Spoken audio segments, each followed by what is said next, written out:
Embark on a journey with us where resilience meets opportunity. This is the Dirt Road to Success. Welcome back to Dirt Road to Success. I'm Skip Colvin, the host. Thanks again for Scott being here with us. We had a previous episode where we talked about the Constitution, the education department, kind of the impacts to that and what's going on in the nation. But today we're going to talk specifically about freedom. So appreciate you being back. We're going to dig into this freedom thing quite a bit. Sure. Some of these amendments, we're going to talk about what's going on in today's world, how those freedoms are being infringed upon, and just kind of get your thoughts and processes and things that we might be able to look at as opportunities to overcome that. So it's almost the perfect. It's my pleasure. Thanks for having me. It's almost the perfect day to be talking about stuff, specifically about the Bill of Rights. It was December 15th, 1791, that all of the Bill of Rights were ratified and became a part of the Constitution. So there we go. Happy anniversary, right? Yeah. Happy anniversary. That's it. So, well, let's talk about the first one. I mean, really, of course, obviously where our country is today, there's a basic divide between those that believe rights are being infringed upon and those that believe they're not. And we don't want to get into liberal or leftist or conservative or rightist. What we want to talk about is the facts themselves. Sure. And let's just talk about free speech. Okay. Obviously, there are, in you can see it every day, there's multiple aspects of people's free speech being infringed upon. First, let's define what free speech is, and then we'll dig into and unpack a little bit about what's going on today. Sure. So, again, I mean, if you saw the previous episode that I was just on, we understand that we have to understand and comprehend the term rights. All right. So let's define that again for our viewer. Right. So when you're talking about the Bill of Rights, it's just a list of rights that are constitutionally guaranteed. But I would argue the majority, I wouldn't say all, but the majority of these rights that we're going to talk about in the Bill of Rights are also natural rights. So a right is defined as that which is morally correct and just. It's literally the opposite of wrong. So you have a right to life. If someone murders you, they're morally wrong and corrupt and unjust for doing that act, right? Right. Almost the obvious. Right. Mm-hmm. So when you talk about these first 10 amendments to the Constitution, it's important to go back to the Constitutional Convention of 1787 to understand how this came into being in the first place. Initially speaking, you had your Federalists that wanted the Constitution to be ratified, and you had your Anti-Federalists that didn't like it. And there were great men on both sides of this issue. I look at somebody like James Madison. He was a Federalist. He wanted the Constitution. It was basically his plan that became the Constitution. He came to Philadelphia in 1787 with this plan laid out. That's how he wanted the Constitution to be structured, and that's in essence basically what we ended up with was Madison's plan. That's why he's the father of the Constitution. And then you had other anti-federalists like, for example, George Mason, who was a delegate to the Constitutional Convention, who at the end of the day did not even sign the Constitution, did not vote to ratify it, was against it, didn't like it, thought that it was too strong of a centralized government.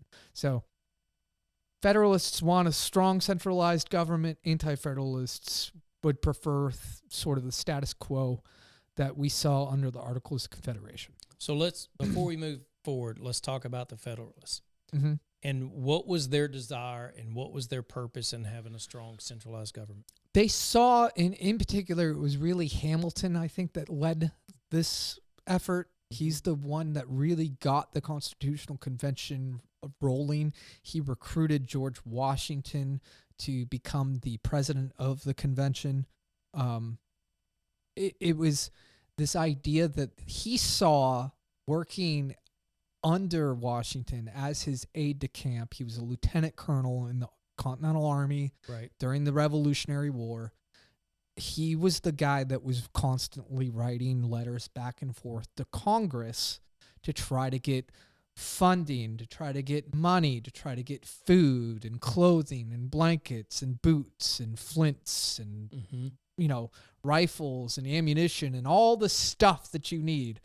And with each state, and it's interesting, when you look at the Declaration of Independence, this is the only time you'll ever see referenced the United States of America, right? It says a unanimous declaration from the United States of America.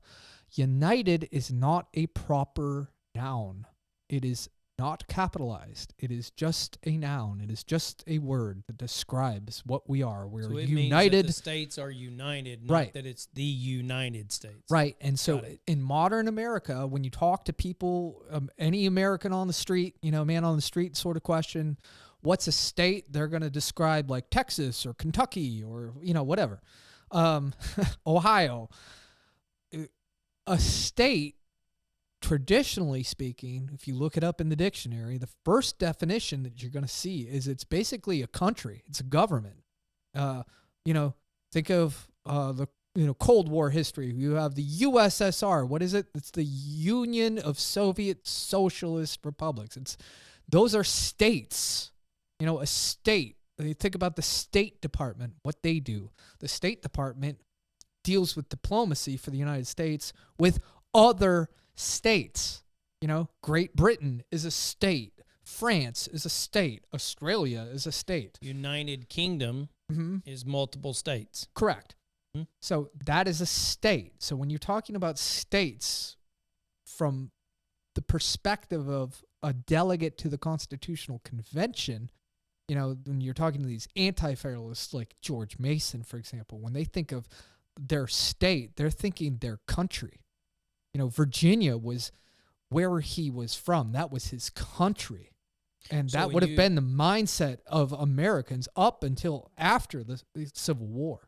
So when you think about that delegation to that convention and they're writing out the Bill of Rights, or they're focusing on developing the Bill of Rights, and they're looking at the rights of each citizen of each state. They don't even get there in the Constitutional Convention. Okay. And that's an important distinction. So going forward, once the Constitution's ratified by 9 states, it becomes the law of the land, right? Okay. Which would be the majority. Right. So you have then the Constitution coming into being. The state ratification committees that are taking this issue up in the state houses all across the 13 now states, they're deciding whether or not they want to adopt the Constitution. Most of them ratified the Constitution, but they did so with the understanding that unless there was a Bill of Rights that was attached to it, they would withdraw their support at a later time. So they did this on credit. They said, all right, we're going to allow you to put this Constitution into practice. However, we want a Bill of Rights. The Federalist argument was you don't need a Bill of Rights for the national government, okay? And the reason that you don't need a Bill of Rights is because we have so stringently defined what the enumerated powers of this federal government are going to be under this Constitution that we don't need to spell this out because that's going to be a state's issue, all right? The states said, no. We want a Bill of Rights. You will provide a Bill of Rights as amendments to this Constitution. And if you don't, within a specified amount of time, we're going to withdraw our support and go back to the Articles of Confederation. So when Madison then runs for Congress after the Constitution's been ratified, and he gets himself elected as the first Speaker of the House, that's the first item on his agenda. He said, we promised the states that we were going to go through this process of creating this Bill of Rights, and that's where you get those first 10 amendments. Well, let's talk about, and we're going to break down this first one, but let's talk about free speech. Okay. From the beginning. Right now, across the United States, free speech is being infringed upon. Sure. In fact, even doing this podcast, you have to be careful of what you say or what you don't say because you'll be suppressed. Right. Suppressed by basically every platform out there. Sure. mainstream media, newspapers will go against you. The government will come against you. I think back to the time in the pandemic, and I won't go down that path, but I'm just going to kind of lay out a couple of things. If you spoke out against the vaccine, you were demonized. Right. Not only from the government, mainstream media, social media platforms, but you were demonized by workforce. And you were isolated, set apart, and basically highlighted that you were a conspiracy theorist. Sure. It never came from the Wuhan lab. It never came from China. It's you need to take the vaccine regardless of the situation, all these things. And then we fast forward to this 2023, a short 3 years later, and now things are coming out that shows that we weren't necessarily conspiracy theorists. We were right. Correct. So looking at some of the notes I have, let's think about your world in the NSA. The intel agencies were paramount and instrumental in suppressing free speech with the multiple weekly meetings with Facebook and Twitter at that time, now X. All of those things came out Sure. when Elon Musk bought Twitter. Yes. Thank God he did. Thank God he did. Yep. And in some respects, and look, regardless of what you think, the facts are the facts. Sure. Were the meetings happening? Yes. Were the emails sent to suppress information? Yes. So we're not disputing facts. We're just talking about the infringement upon free speech. Correct. And that's just one. We'll get to some more. Tell me your thoughts on that. Well, I am perplexed because that is not the agency that I was a part of, when I was in my 20s. I can't go into it, on air here because of some classification issues. Sure. But Wouldn't ask you to. Just, let it just stand as this. This is gospel truth, okay? We existed to spy on other nations, other countries, terrorist organizations, etc. That was our job. Our microphones were never turned around towards America. It was always pointed outward towards that's a good analogy. Other people overseas, right? Yeah. Our job was to protect America and spy on other countries. Yes. We were never focused on the American people. I left in 2012, and apparently some things have changed since I've departed from that agency. It would seem to be. So my thoughts are that's wrong. And why is that wrong? Well, because I mentioned in the previous podcast that there's a hierarchy of law, and I'd like to go through that again. So at the very top, you have natural law, and that is universal in scope. And then you go all the way down and to a particular, right? So there's this scope, right, on the side, universal at the top, particular at the bottom. Sure. So you have the laws of nature, right? Natural law. That's God's natural law. That's universal in its approach, right? So it doesn't matter what country I happen to be in. I could hop into a time machine and go back to, Saudi Arabia in, 300 AD. And if I started hacking people down with a sword in the marketplace, they're not going to put up with that, right? That's right. The natural law. Right. And so I'm just using that as an example. Saudi Arabia in 300 AD was wildly different culturally, ethnically, religiously, however you want to cut us up into the different boxes, right? Than America in 2023. Doesn't matter. That universal applies, right? It doesn't matter what time period, what geographic location you're in, the religion of the people. Think of it like this. There are tribes in the Amazon rainforest here in 2023 that have never met anybody outside of their own little village, right? And if I hacked my way through that jungle, right, and met one of these people and I find out, oh, this is the chief's wife, and I were to, have an inappropriate sexual relationship with her, what do you think those people are going to do to me? They're going to hack you up. Right. Why? Well, because you don't do that. Mm-hmm. How do you know that? Well, because you have this tribe that they're not Christian. They don't know that it's a commandment, thou shalt not commit adultery, that's written down somewhere. They've never read the Bible. They don't have that. It's that natural law. But it's ingrained in us, right? We have a conscience. That's that word. Let's break that down in Latin. It's a compound word. Con means with, science means knowledge. So if you have a guilty conscience, you're guilty with the knowledge that what you did was wrong, right? So that exists, and you can't ignore that. So that's the very top, right? Then underneath that, you have the laws of nations, right? So that would be where our Constitution is, right? It's the supreme law of the land. And ideally speaking, it's not going to be perfect because it's man-made, not God-made, but it is supposed to be a reflection of God's natural law, right? As best as we can do, as best as we can pull it off, being imperfect creatures, we're trying to emulate God's natural perfect law. It doesn't always work out, but for the most part, it does.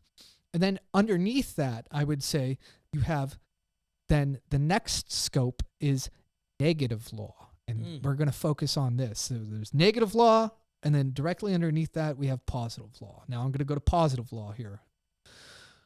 Positive law is what you and I think of when we think of just law in general. Like, what's the speed limit on the road right outside the studio here? It's 30 miles an hour. Right. If I go to, I-45, the speed limit's 75 miles an hour, right? Why? Well, because that's positive law. It's not positive in that it's good, but it's positive in that, think of it as like, we have power as the people, right? We're sovereign. We're empowering the legislative branch of government, whether it's local, state, or federal, whatever. We're giving them the power to craft and create law, right? So why is the speed limit on I-45, 70 miles an hour as opposed to this street over here, 30 miles? Because it's positive law. Somebody enacted a law that said, all right, the speed limit on this road is going to be X. Residential's 30. Right. Highway 70 or 75. Exactly. Yep. All right, so that's positive law. Negative law is the opposite of positive law. It's not bad. I argue it's actually really good that we have negative law. What we're doing is we're taking the power away from the government to do something about it. And your First Amendment is an example of that, all right? So the First Amendment, when we talk about freedom of speech, you're saying is a negative law. Right. We're taking away the power of the government to restrict what we say. How does it start? It says, Congress shall make no law. Stop. Full stop. What is Congress's sole purpose of existence? To make law. Yes, but you won't make any law about freedom of speech, freedom of religion, the right of the people to assemble, the freedom of the press, and to petition the government for redress of grievances, right? You can't touch those. The Second Amendment, well-regulated militia being necessary for the security of a free state. The right of the people to keep and bear arms shall not be infringed. Negative law. Third Amendment, you can't make us house and quarter soldiers in our homes against our will during peacetime. And if you do so during wartime, it has to be under a specified law that spells it out. Negative law. A police officer can't just say, hey, you look funny, I'm going to search you. Why? I have the Fourth Amendment. Right. That's negative law. You can't just do that. So every one of these rights that we see in the Bill of Rights is an example of negative law. We're not limiting ourselves. Rather, we're limiting the government from being able to act. And for this, you think about it, all those, you're right, all those are negative. And we could spend all day on number one. Right. Because of not only the impact of infringement, but also, in reality, what does it do to the degradation of our country? And so when we think about free speech, we think about the intel agencies. Post-2012, you said there was some kind of change. Post-2012, there's some kind of change where now the intel agencies are actively pursuing either covert or overt Right. messaging and suppression of information. Correct. Now, it really, we talked earlier, I think, and I don't know if it's this episode or the previous one. The absence of light is darkness. Mm-hmm. Well, what happened during COVID is we put a spotlight on the darkness. Mm-hmm. And what I mean by that is that you have a messaging think about Alex Jones. Got taken off of Twitter because they disagreed with him. Sure. Who is they? It's the intel agencies. It's the government. Mm-hmm. It's people who disagreed with his messaging. And Twitter. Yeah. That's right. Then you have all these other politicians that got suppressed, or their algorithm suppressed their messaging so it couldn't get out. Now, wait a minute. This is confusing to me because I believe we have free speech, but it's been infringed upon. We do have free speech. Now, if you agree with the narrative. Well, let's examine it like this. It says Congress shall make no law. So does that apply only to Congress? It says Congress will make no law. Right. But what about the judicial branch of government, or the president, or the state governments, or the local governments? At that point, wouldn't Congress step in and re-enable our rights for free speech? I don't know. I can tell you there was a landmark Supreme Court case that no one talks about in the 1830s called Barron v. Baltimore. Barron v. Baltimore. Right. And what the case was about was this gentleman sued the state of Maryland, and in particular the city of Baltimore, for suppressing his constitutional rights founded within the Bill of Rights. And it went all the way up to the Supreme Court. And John Marshall wrote the decision, and he said, no.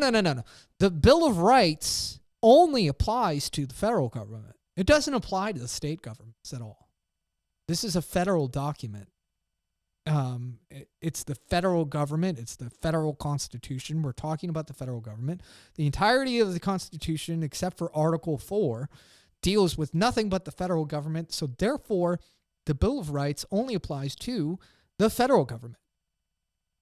Now, fast forward to after the Civil War, you get the 14th Amendment that is, of course, ratified by the several states and passes both houses of Congress. That says that the Bill of Rights now, all of the privileges and immunities, and this is within the privileges and immunities clause of the 14th Amendment, now applies to the state governments. Because what they were fearful of was that you have these now freemen that used to be slaves, that the southern states aren't going to recognize the natural free rights of these individuals. So we're going to force the state governments to now apply the Bill of Rights and all the privileges and immunities of the Constitution to all the citizens of not just the United States, but of the state wherein they reside. And I would make a pretty strong argument that that would also apply, therefore, to the jurisdictions under the states, which would be, of course, your local governments. And I can see that argument being strong when you think about you don't want to go from one state to the next and have a different standard of laws. Correct. Different, in theory, Bill of Rights by state. Yes. You want that to be universal. Right. Now, I'm going to say something ugly here, but please don't judge me. So let's take this extreme example, all right? So now we've agreed that the government ought not to, and it's illegal for the government, whether it's the federal government, state government, or the local government, from saying you can't say that or taking away your First Amendment right, all right? So I have freedom to say whatever I want. Does that mean I have freedom to say whatever I want without consequences? If I go down to the 3rd Ward down here in Houston and I start screaming the N-word at people, what's going to happen to me? Do we want to talk about that? I'm going to get my butt kicked that's for right, sure. that's exactly right, And yeah. I would argue deservedly so. Yeah. But that does not mean that I have the right to now go around saying whatever I want, and there isn't consequences for. Well, doesn't that. it go back to the same? It's not right to blow somebody away with a 45. Yes, as I would also argue it's not morally correct or just for me to walk up to an African American or black man and call him the N-word. Yeah. That is not right. That's wrong. And I can't justify that with, quote, free speech. So our understanding of it, like I said, the majority of the Bill of Rights, the amendments, I think are also natural laws. But I would argue, personally, I don't know that free speech is a natural right. There are times where you don't have a natural right to speak. I cannot go to the halls of Congress or to a courtroom where they're holding a trial and just, from the gallery start shouting and, interrupting the proceedings, can I? No. So do I have a natural right to speak? I'm No. not sure that. I don't think it should fall under natural right. I think it should be under that negative law. It's a constitutional It's a right to be constitutional sure, right. but but that only applies to government. So this is the sticky situation that we now find ourselves in. But it was ratified to the states, as you mentioned. Sure. So it may be governmental, but then So does Twitter or X or Facebook or Instagram or any of these people, do they have the ability to silence you if they don't like what you're saying? Is it not, for example, Mark Zuckerberg's private property? It's his company. It's public company. Well, it's a public company. Okay, so fine. It's Mark Zuckerberg and his investors. Okay. But you see my point. I do. And then you talk about precedents, which gets into the legal aspect. Sure. So if you suppress one because you don't like their message and you set that precedent, but you don't suppress another one because you do like their message, then aren't you the judge and jury? Sure, but that's a private company. You don't have to join Facebook. You don't have to be on Instagram. I don't have to be on X. I agree to their terms of policies now, don't I, when I sign up? Mm-hmm. So I'm not arguing that I'm in favor of the government and Twitter during COVID shutting down things like Hunter Biden's laptop from hell. That was awful. Like, we wanted to know that. We had a right to know that. And the fact that they silenced that story is despicable. Absolutely. But do we have any legal recourse as it stands right now? I would argue no. Now, I'm not a lawyer. I would argue, yes, we do. Okay. And here's how I would argue that. And I'm not a lawyer either. Mm-hmm. I'm just a normal citizen. Mm-hmm. When you are misled and information is misrepresented as the truth, Sure, which is what 51 intelligence agency executives did. Mm-hmm. It's what happened before Congress. It's what happened in every mainstream media that was out there.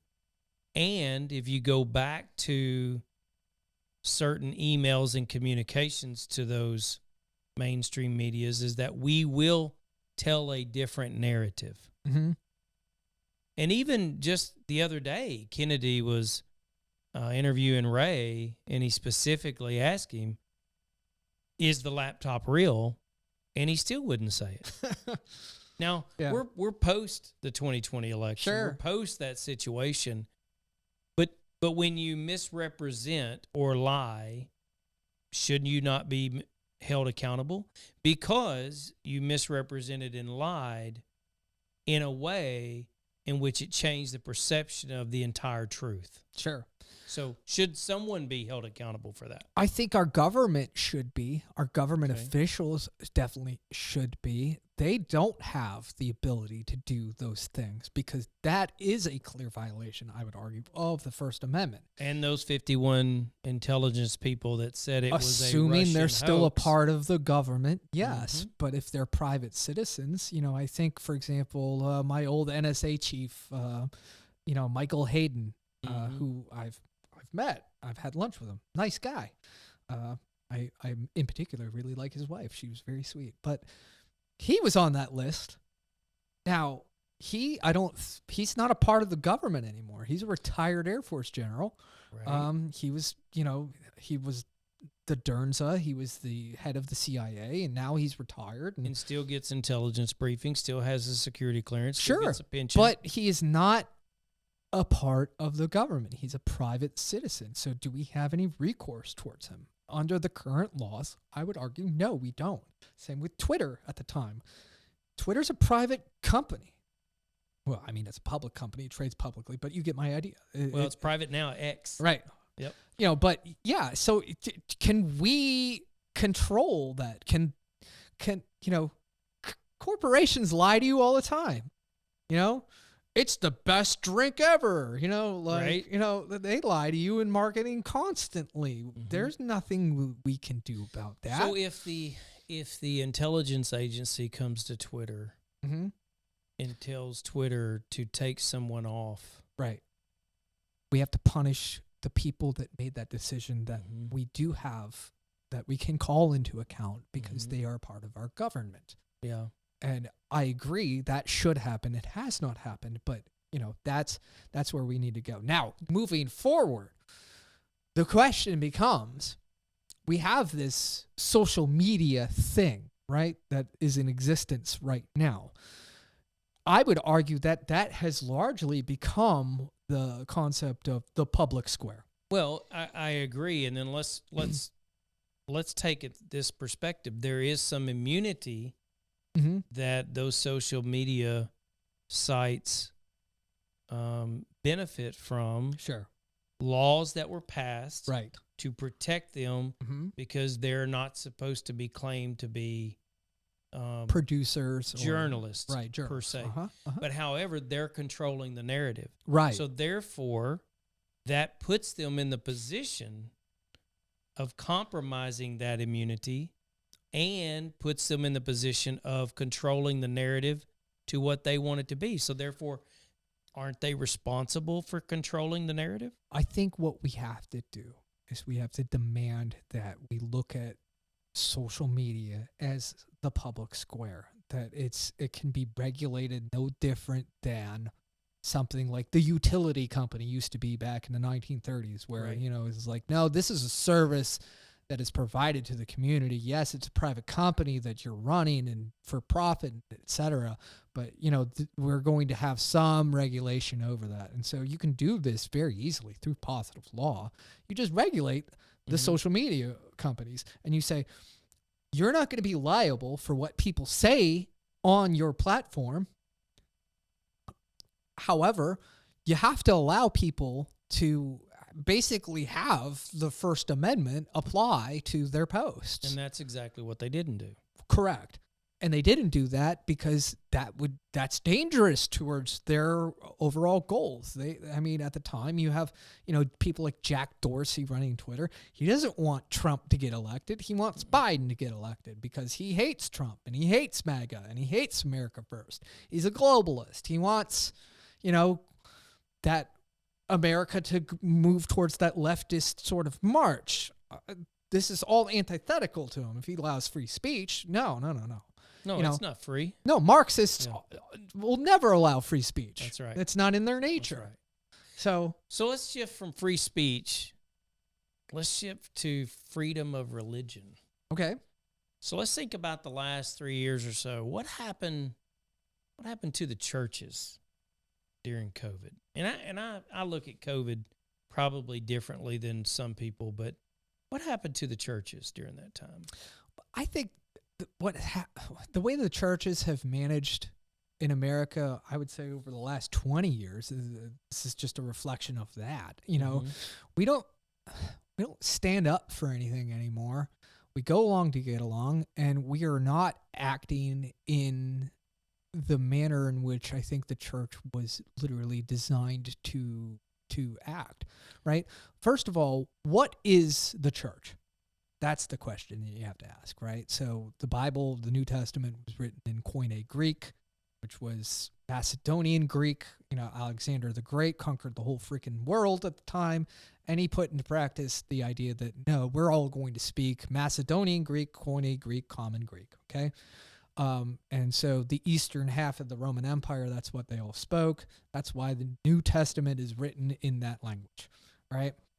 When you look at the word church in Koine Greek, it's ekklesia, and it is not a building. No, it's that people. You go to. It is the called out ones. Is literally what it means. And so, it goes down to the whole scripture as like be, in the world, not of the world, right?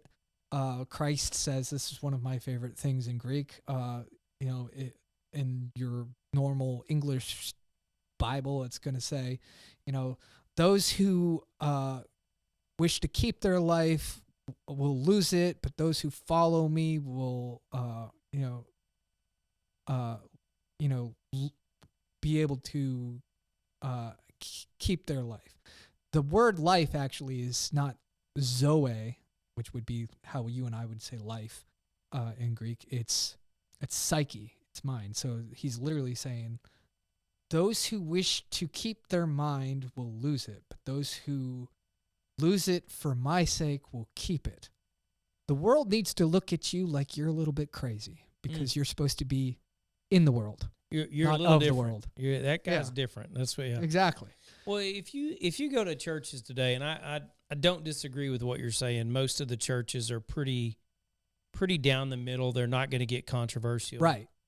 But if you go to a church today, and they get up in the pulpit and they preach against abortion, or they preach against the hypocrisy in the two-tier justice system that we see today. Sure. Or they preach against what Biden is, and just call him out, Biden is doing with the different things that he's doing with the presidency. You run the risk. Right. You run the risk They're of terrified. the government shutting you down. The pastors are terrified of losing their 501c3 status because then they're going to have to pay taxes. Yep. And to me, it should just be that's another thing that's so easily done that you just, through positive law, pass a national law that says that churches are incapable of losing their 501c3 status. They have freedom of speech. They have freedom of religion. They can say whatever they want. And you cannot take away their tax-free status because you don't like what they're preaching. It's not up to you.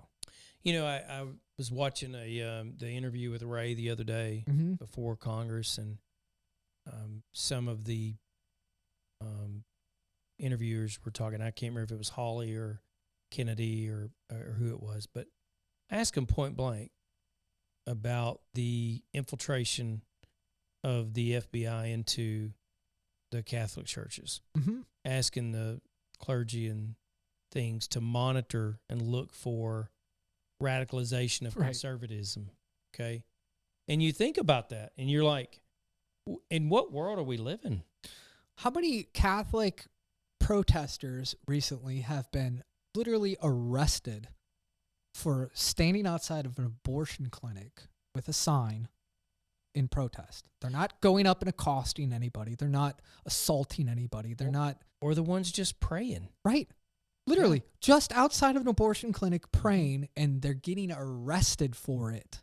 How did we get here? I mean, we have certain freedoms.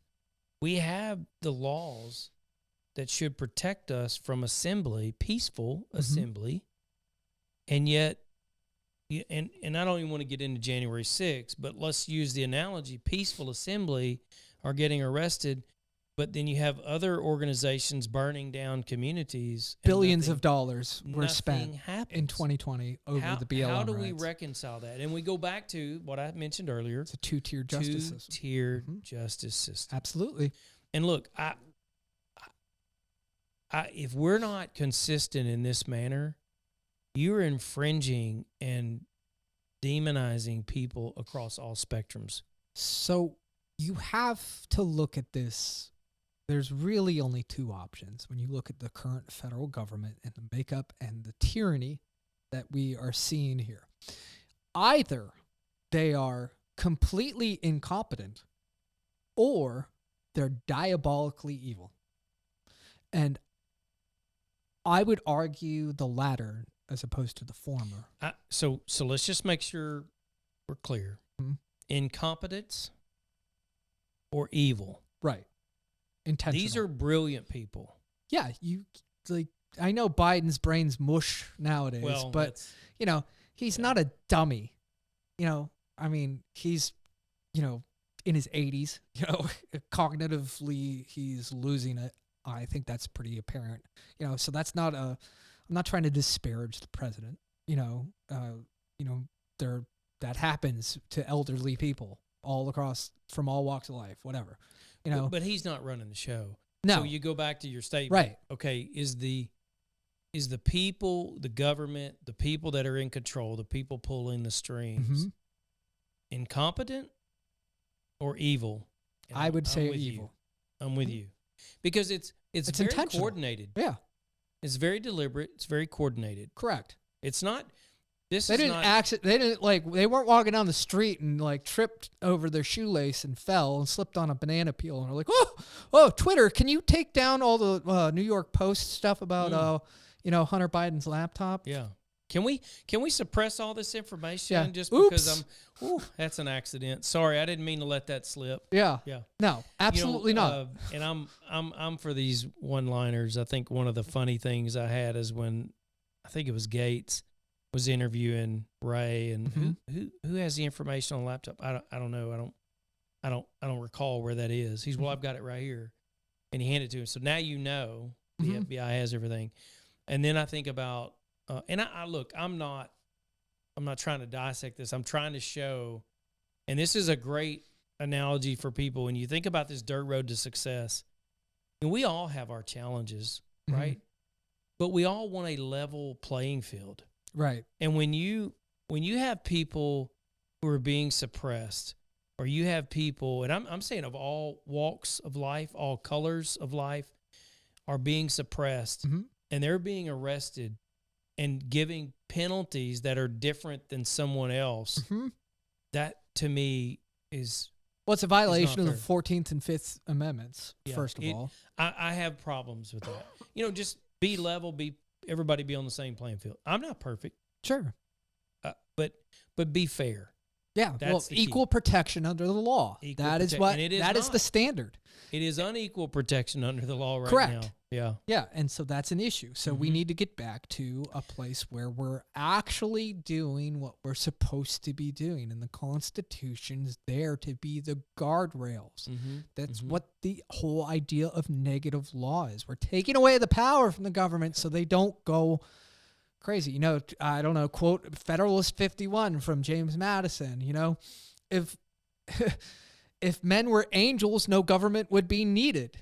But men are not angels. No, we're not. So the great difficulty lies in this. We have to empower the government to rule over men, but not give the government so much power that they will roll over the rights of men. And we'll move on from here. The statement I would make is, put your child, your son or your daughter, in the same shoes as a Hunter Biden. And we obviously know he's done drugs, and drugs is a terrible, terrible thing. Sure. We have seen pictures that I don't even want to get into. Right. Videos. Yep. We've seen text messages, conversations. Right. And by the way, if you're a teenager or in your 20s or even your 30s or 40s out there, and you're thinking about going on a, cocaine binge weekend where you're smoking crack and, hanging out with prostitutes, do yourself a favor. Don't video record that. Yeah, really. But put your son or daughter in that same situation, and would they be getting the same treatment? Absolutely not. And that's what I think bothers me the most, is that normal citizens that work every day, that pay taxes, that go to, struggle sometimes check to check, or oh, we can't take a vacation this year, we just don't have enough money, or are struggling with the cost of inflation in food and fuel right now is just one thing, not to mention housing, are sitting here going like, how does this guy make millions of dollars a year, do all of these things, it becomes extremely public, and yet lives in the White House? Well, the answer is simple. We are operating in a post-constitutional era. It goes back to your previous segment on Constitution. So let's kind of move on to the press. Okay. And, I got a really good friend, lives in St. Louis, and I'd called him one day, and I said, look, you got all this. He's retired, so he's got a lot of time to study the news and, kind of dig into that. And I said, what's the truest form of newspaper? Because I like to read the newspaper. I like to get it, read it, circle it, highlight it. I'm just that weirdo. Sure. Right? I can do it online, but I don't care to. I'd rather read it. That's why I like books. I like real books in my hand. Yeah. And I asked him, I said, what's the most conservative newspaper that you can buy that would give you the truth? And I'm not talking about left and right conservative. I'm saying just the facts, ma'am. The old show, just the facts, ma'am, just the facts. And he didn't know. And that's a sad day in this republic. It's a sad day in this republic when we can sit there and say, is there any news medium out there that doesn't give us a slanted bias? And the answers could be no. I'm saying what he said. I don't know of one. Well, I don't know that we've ever had that, to be honest. I mean, when you go back to the 1790s, when you get your first, political parties forming, you have your Federalist Party under Hamilton and your Democratic Republicans under Jefferson. There were Democrat-Republican newspapers and there were Federalist newspapers. In fact, the New York Post, we were just talking about that, was a Federalist paper. You know who the founder of the New York Post was? Who? Alexander Hamilton. Oh.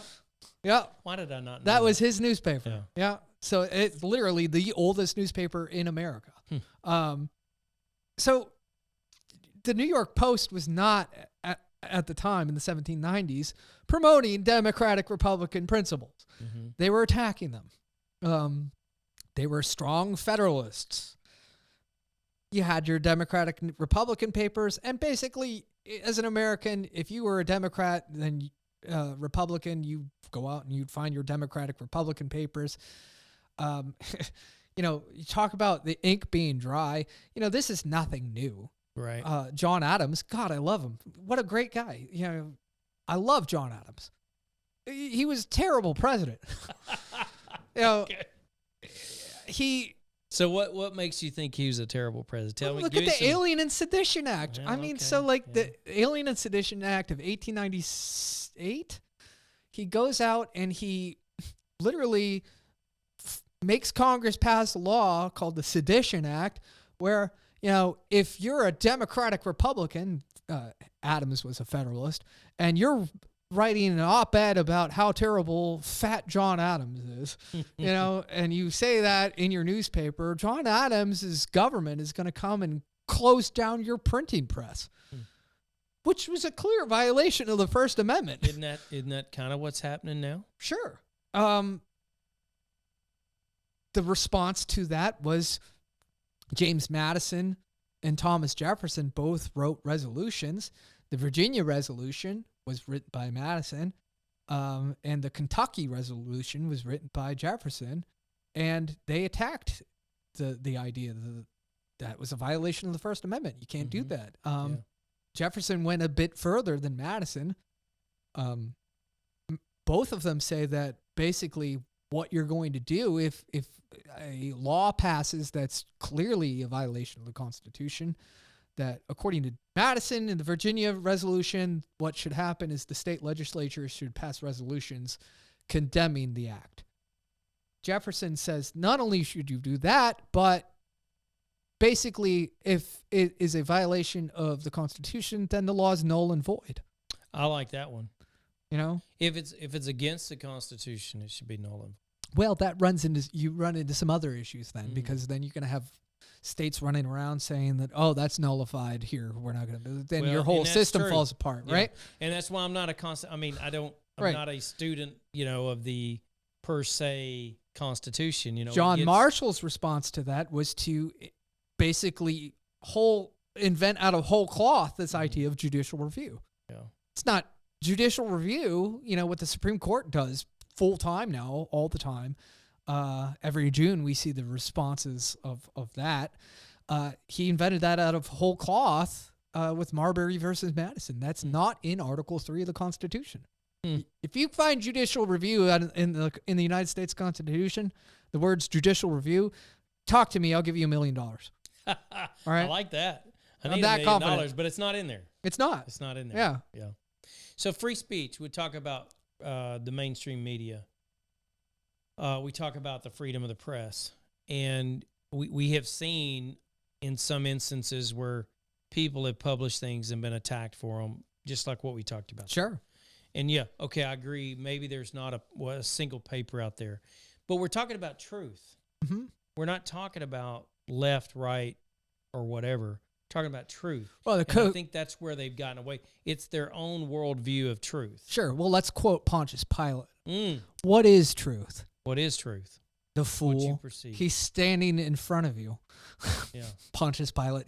The truth is standing in front of you. Yeah. But what a question. What is truth, right? Do you think that there is going to be an opportunity, and I believe there is, and I believe it's starting. I think we see the momentum of the podcast, the things that we're doing right here. Sure. Creating an opportunity where truth can get out there. Yes, I do. I think this is going to be a very tumultuous couple of years for us as this technology that we have evolves, right? It is not going to make life,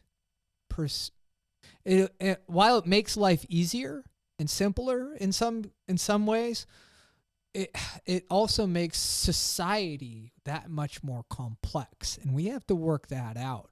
I liken the digital revolution that we're seeing here, we'll just call it that, right? Podcasts, the internet. Digital enlightenment. Sure. I see it very similarly to what happened with the printing press coming into existence, right? The printing press is invented. Now you can print whatever you want to print, right? And who got to write books before the printing press? Well, the clergy, really. That's right. In monasteries, right? They're the ones sitting there literally with a quill and ink, handwriting this stuff out, right? And so the process is laborious. It is expensive. Why are these monks able to write these books? Well, because they have a whole nother group of monks that live in community with them that are providing them for their needs. Right? Their needs are met, right? The church is literally subsidizing their ability to do this work. Well, now the printing press comes out. Well, any schmuck with a printing press can print whatever they want. Well, while that's cool and good, as long as the works that they're printing are cool and good, right? What happens when they start printing all sorts of wackadoodie crazy stuff, right? Well, it's no coincidence that all of a sudden the printing press is invented and then boom, the Protestant Reformation happens. Why? Well, because the ideas can spread. Yeah. Well, if you're a Catholic and you don't like Luther and you think that whole thing's a problem, well, that's getting out of hand. We got to shut that down. We got to suppress that. Right. Well, because you want to control your faith. And if you are an ardent Catholic, you believe in the papacy. You believe that Peter was the first pope. You believe all these institutions that have been around for now, 1,500 years shouldn't just be thrown out. We're not going to throw out the baby with the bathwater here. Right? And that's what these Lutherans are doing, right? So we got to work that out. And it's no surprise that you have literally like 300 years of religious civil wars in Europe after the printing press comes out and the Protestant Reformation happens. It was not easy sailing. Okay? Was it in the end a good thing for humanity in general? I would say, yeah, it was. It was a good thing. You know, like even if you are an ardent Catholic, like, you know, what comes out of that? You get the Council of Trent. You have, you know, you're codifying new ideas within the Catholic Church. There was Reformation that even happened in the Catholic Church in response to the Protestant Reformation. Mm-hmm. They're not doing the indulgences anymore after that, right? So this all works together, right? So this social media, this digital revolution can be a good thing, but it's, you know, are there going to be potholes in the dirt road going forward? Sure. Yeah, they're going to be, but you know, it's heading in a direction that I think can be a very good thing. I think we're going to see opportunities arise in a new type of business. Sure. And what I mean by that is you're going to have, I'll give you an example. And they're not sponsoring me. I'm just making this name. Old Glory Bank. Okay. Came out and said, we're a conservative bank. You know, we're not going to allow them to infringe upon your rights. Mm-hmm. We're going to do this. We're going to do that. And so it's been this movement. You know, it's certain political people have kind of gotten behind that. I think even John Rich is behind it. You know, it's and I have an account there. Sure. Okay. I'm broke, so I don't have any money there, but hey, I do have the debit card. Right. But my point is that they're going to be this new movement. And so you have the X's of the world that are going to be a platform where the inherent belief today is that freedom of speech or messaging is going to be okay. Right. You have Facebook. We know that is suppression. We know that Instagram will suppress. Mm-hmm. We know that other mediums will suppress.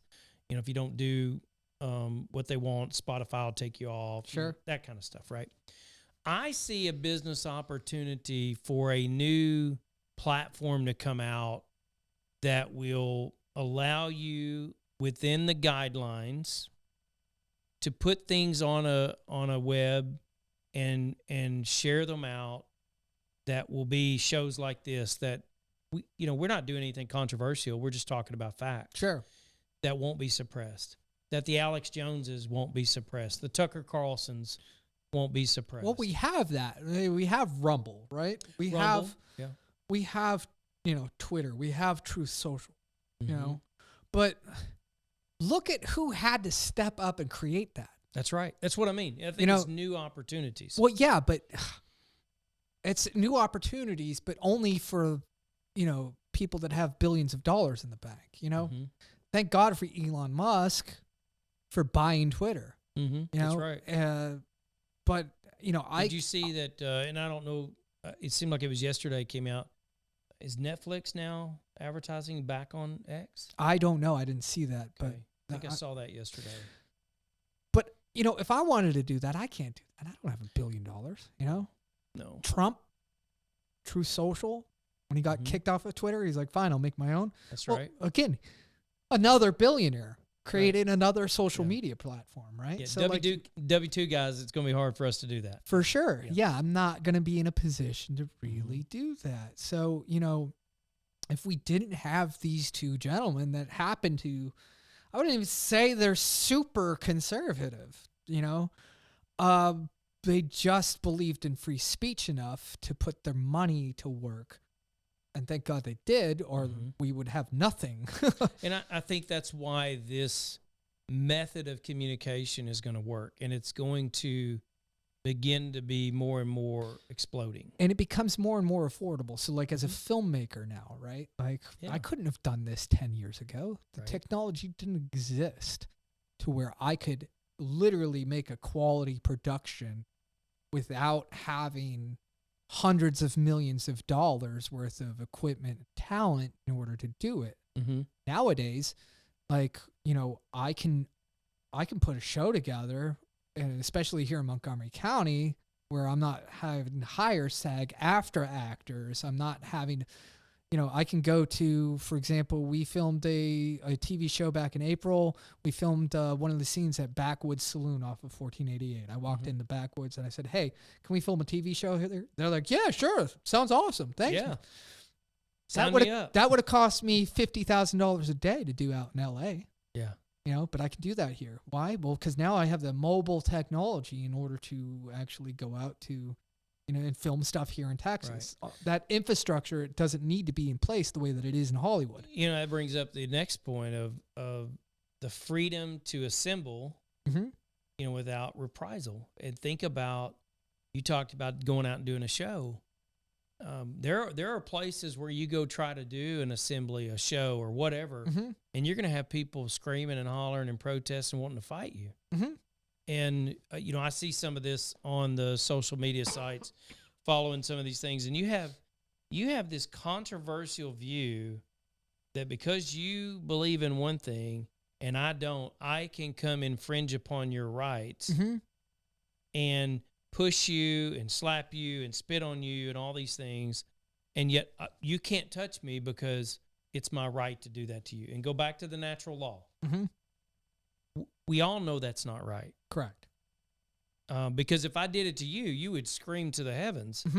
And so I say that to say you're in a position now where you're able to do those things.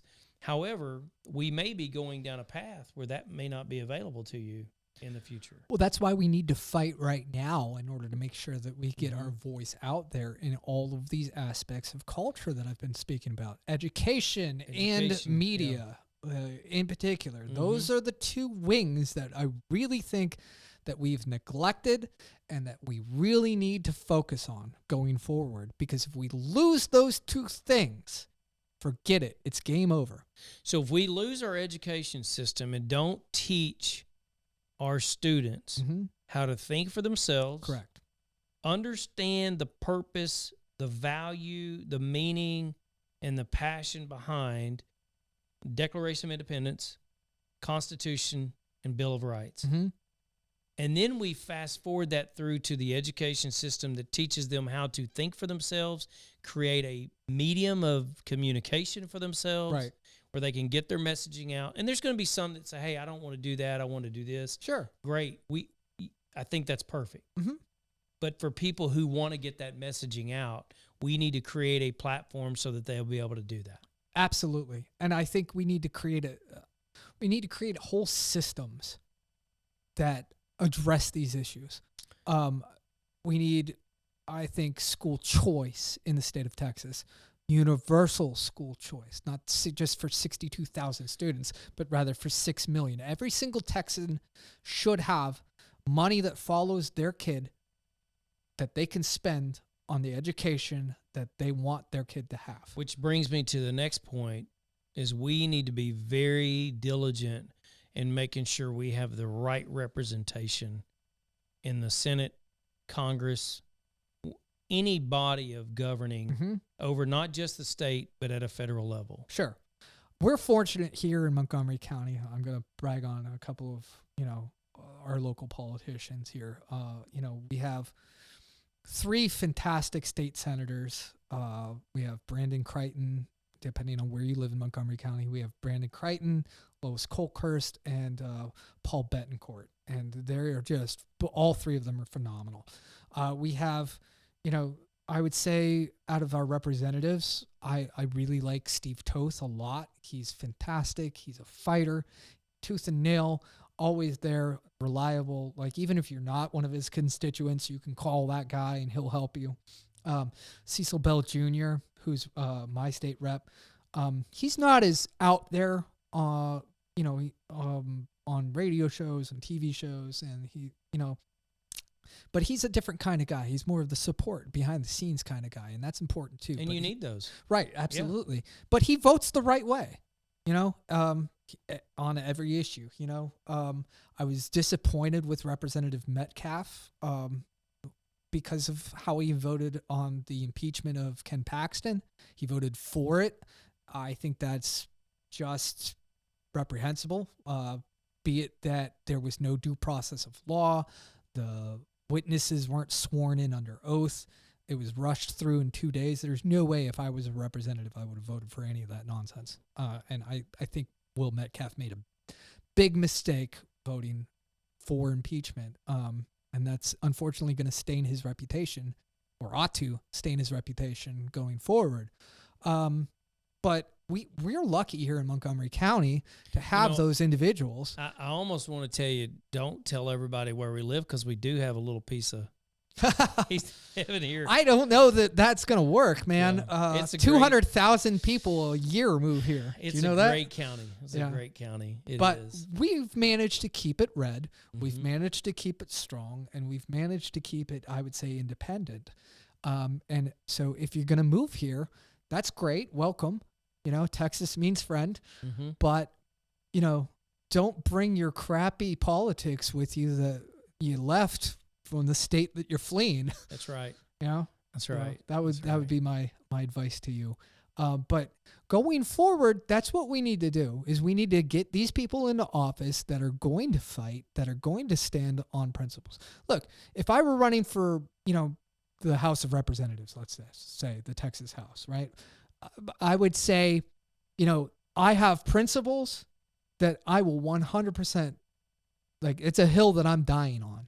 I will not compromise on those principles, because if I compromise on them, then they aren't principles. If it's not a principle, then it's something that I'm willing to compromise on. So core value, right? Principle you can negotiate. Core value, steadfast, concrete. Not no, change. I would say core value and principle are synonymous. Oh, okay. Yep. Okay. But if it's not something like that, yeah, you can work with other people to try to get things done. That's how politics works. But you should never compromise on things that, like, for example, natural law. Things, so like anything that's a natural law, right? Like, I'm not going to pass a law that says that, we're going to suppress freedom of speech, or a gun grab to take away your right to defend yourself. That is not negotiable. That is not on the table to be compromised. Those are principles.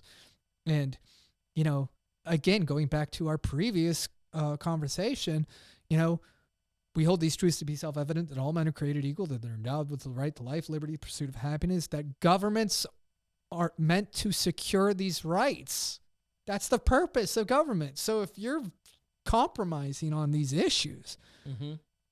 you're an illegitimate government. You're not. I think about these things, and I appreciate you, Scott, mm-hmm. for coming on a second time and talking about Sure. these freedoms. But I want to say this to our viewer, that we are at a critical, pivotal moment in the history of this dirt road that we call a country. Mm-hmm. And I don't think we're out of the woods. We've not made it to clear sailing. We've not made it to the pavement, because what I feel like is we've gone backwards Yes. in a lot of the things that we have tried to accomplish. And so what I would tell our viewers, you need to be diligent. You need to be diligent about who you elect. You need to be focused on the right person for the job. Yes. And you need to know. Don't just blindly go in and vote for someone. Know what their core values and their principles are. Even if they have an R next to their name. Absolutely. That's right. It does not matter. Mm-hmm. It is the person that is going to stand for the Constitution, the Bill of Rights. Right.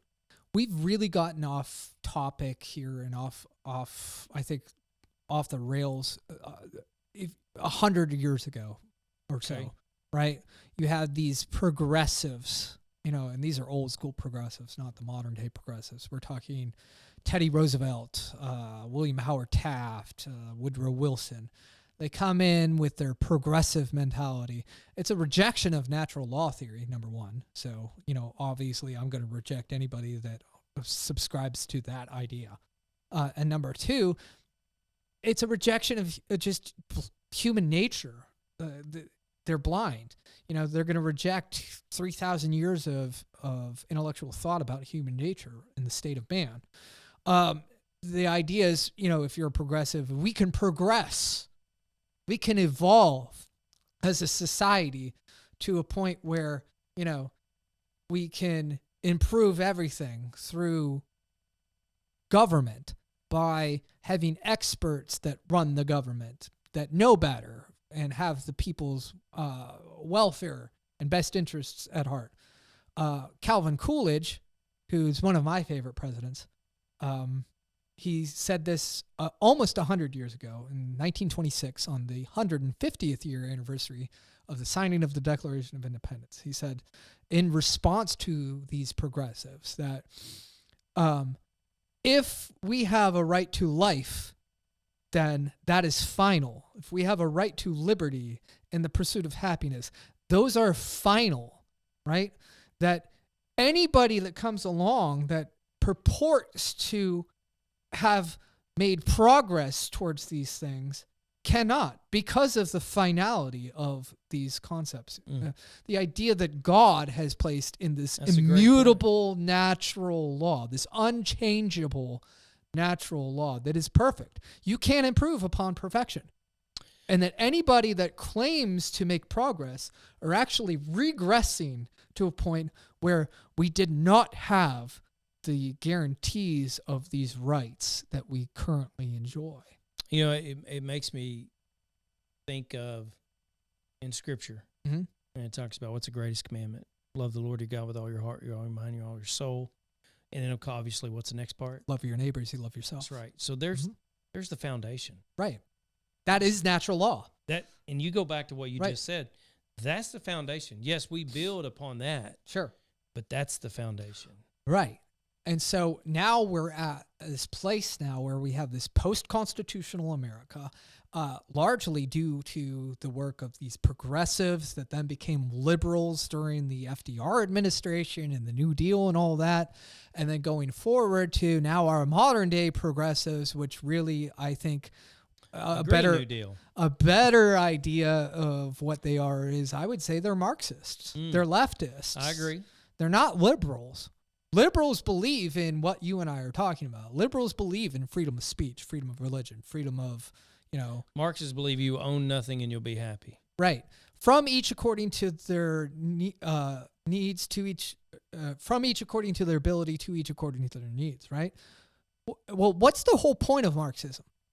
The whole idea is, you have this proletariat that, is being ruled over by the bourgeoisie, and that's not fair, and that's not right. What we really want to do is we want to make everybody equal. We want to make everybody a part of the proletariat, right? And that's how we're going to achieve equality, okay? And so the problem is, in their effort to achieve equality, they're automatically making kings, this oligarchy of the Communist Party, to decide what my needs and abilities are.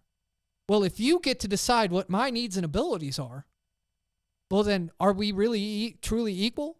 No. You killed a bourgeoisie in order to make another bourgeoisie that rule over the proletariat. That's right. That's communism. Yep. That's socialism, folks. That's what you young people claim you want. It is not what you want, I promise you. Scott, thank you. I appreciate you being on the show. Sure.